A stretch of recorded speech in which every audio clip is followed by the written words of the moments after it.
जय श्री राधे, जय वृंदावन, जय गौ माता। प्यारे बंधुओं, बहुत से लोग पूछते हैं कि गौ माता की कौन सी सेवा उत्तम सेवा होती है। गौ माता की सभी सेवाएं सर्वोत्तम होती हैं, चाहे वह हरा चारा की सेवा हो, चाहे वो पौष्टिक पदार्थ हो, दलिया है, गुड़ है, चोकर है, खल है, अन्य अन्य जो पौष्टिक पदार्थ हैं वह सेवा गौ माता की करनी चाहिए।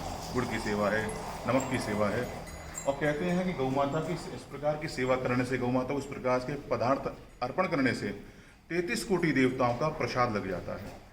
अब सोचिए, आप 33 कोटि देवताओं को प्रसाद लगाने के लिए जाएंगे तो कहाँ तक जाएंगे, आप हार जाएंगे।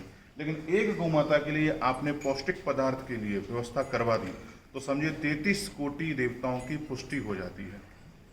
तो यह संभव कहाँ है? यह संभव केवल गौ माता की सेवा से ही है और कहीं संभव नहीं है।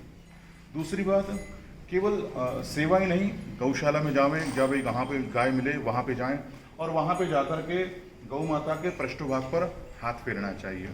कहते हैं गौ माता के पृष्ठभाग पर हाथ फेरने से, देसी गाय होनी चाहिए, हाथ फेरने से क्या होगा? बोले हाथ फेरने से जो ब्लड प्रेशर की बीमारी है, हाई ब्लड प्रेशर की बीमारी, वह धीरे धीरे ठीक हो जाती है। किससे? पृष्ठभाग पर धीरे धीरे हाथ फिराने से।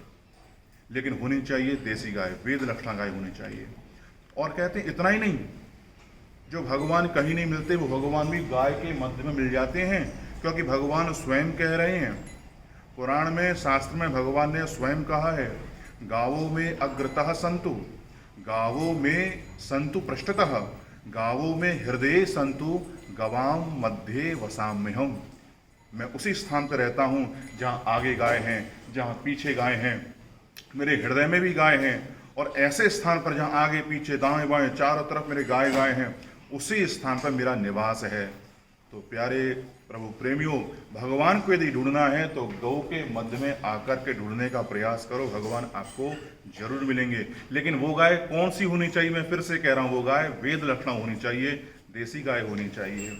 और ये आप जितनी भी गाय देख रहे हैं, ये सभी गाय वेद लक्षणा गाय हैं, सभी गाय देसी गाय हैं।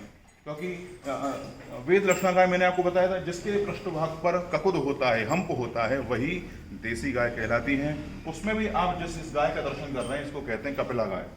जिस गाय के सिंग नीचे की ओर झुके हुए और हिलते हुए हों, वह कपिला गाय कहलाती है। तो ऐसे गाय के दर्शन बड़े दुर्लभ होते हैं। आपको ऐसे गाय के दर्शन प्राप्त हो रहे हैं, आप अधिक से अधिक इसको शेयर करें। और जिन लोगों ने हमारे चैनल को सब्सक्राइब नहीं किया है, वो सब्सक्राइब भी अवश्य करें।